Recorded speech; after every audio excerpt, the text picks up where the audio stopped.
What's up guys, it's Drac, and this is a tank. This is a HPA tank. I just got it filled up over at an airsoft arena. Incidentally, why is my pressure gauge doing that? That seems good. Alright, so that's better. But I'm going to hand that off to Jake real quick. I'm going to talk about this. So, it's finally done. It's about 2 years in the making, but this comes to us from my friend Liam Davis over in Australia. He also goes by Spectre in the Nerf community, and he is really the big pioneer of HPA in the land down under. Now, this is clearly like a Raven long shot recon integration, but what it really is a housing for an HPA setup, and it's bullpup, which is pretty cool. You can see in the back here that it's got a custom, almost like PETG breech, but it's using all Aussie materials. So the only things that are American standard are all of the HPA components, because we didn't want to mail those, so I bought them here. So you can see down here there's a quick disconnect for this tubing, and that's going to pop into there, and then the trigger is actually connected to I want to call it a debounce, like electronic style, but it's the release for the piston inside. So this is closed, or this would be closed, and this would be open, and it kind of just gives you a good idea of how this works. The piston's up front here, and it reciprocates, and then the bolt is back here, and then there's a secondary tank back here that I think holds pressure, and then the entire tubing setup flows out through here, through the battery door originally in, and then comes out and back. So what powers this thing is this, and I'll trade with you, Jake, for a second.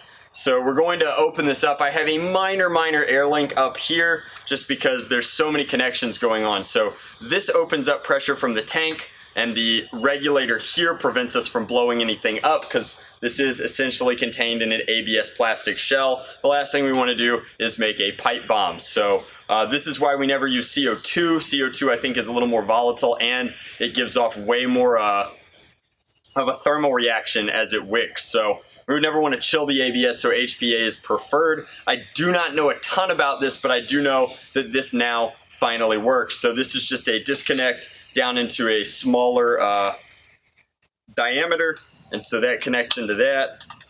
I guess it could also, any point of this could be a safety feature almost. Like, everybody's going to tell me that I'm wrong no matter what I say, but you could plug it at any point or disconnect it from any point. The tubings have quick disconnects, and then as does this. But what the theory here would be is that you create like a belt pouch and mount this somewhere, hopefully where you couldn't fall on it, and then you would carry it around with your blaster. And I know that airsofters like to put theirs in backpacks, but Jake, all I need you to do here before you do that, the breech is always open, and it only closes when it's pressurized. So I'm going to throw this 18 mag in, and we're all lined up, and so all I have to do is turn this dial, and you can see this dial just pressurized our gauge here, and I don't know if you could hear it, but it also closed the bolt here. So we're currently, that is a really high PSI. I hope that's not correct. So we're gonna fire, and I think we just shot the head off of a dart. Yep. So we're gonna see chambering now. Dart chambered. Okay, wow. So it's currently almost overpowered right now, but I did bring some targets. Here, Jake, I'll let you let go of that. And we're gonna come back. We have a cardboard box here, and then we have Steven sitting over there. But it's shooting very hard right now because I think that it's just severely overclocked. In fact, we're gonna dial it back and lock it down at what I consider to be a much safer operating PSI, and that's all assuming that this ultra cheap dial here is even functional. So we're closer to like 70 now, and maybe it'll be more manageable. Whoa! Alright, so we're denting wet cardboard. I don't know, can you guys see that? That's ridiculous. So there's a lot of FPS in this thing. We just took a chunk out over here. We'll point blank it once, and that one wasn't as good. So very variable, but in theory a consistent platform once you kind of get it all dialed in and tweaked down. But definitely need something to hold this with, and then it is one hand operatable though. So there's Steven.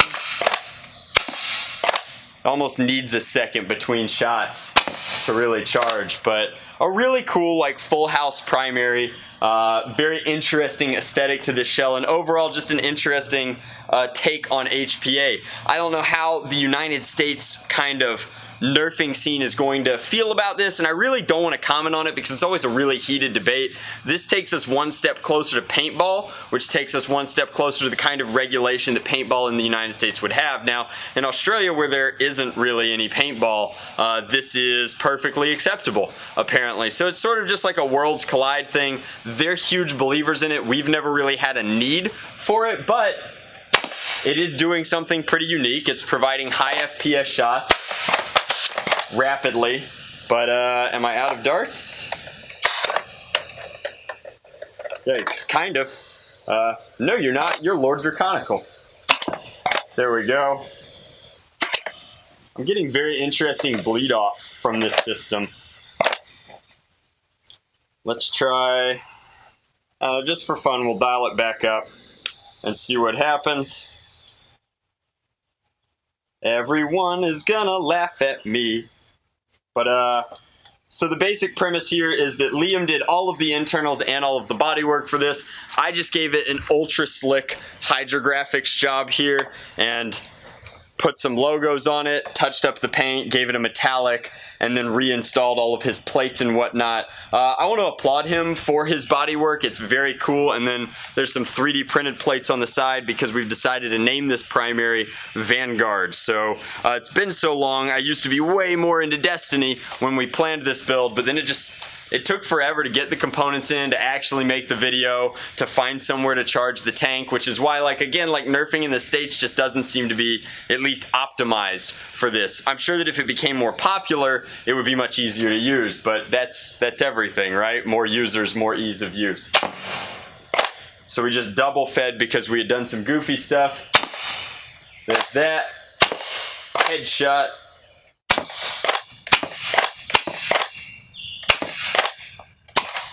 And I think we have finally emptied our magazine, but that is the Vanguard. It is a full HPA primary, and honestly, like, it's pretty cool. It was really interesting to dip my toe into this water and kind of see, like, before this we had stringers and springers and electronic blasters, and this is just the fourth and latest option, and it is very interesting.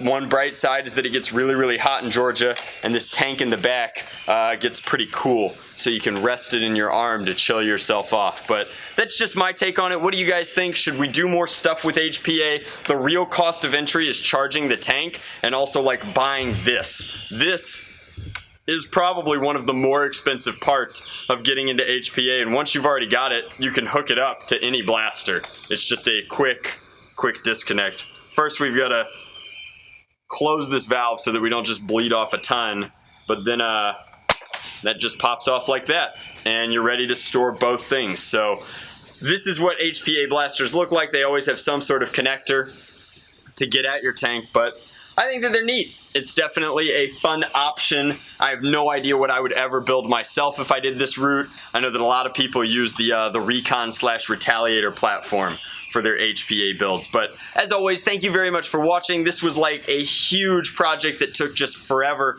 to finally get done. Appreciate Liam's patience, and hopefully we did the build justice with our aesthetic work and getting it fully functional. But as always, much love, Nerf on, Drac out.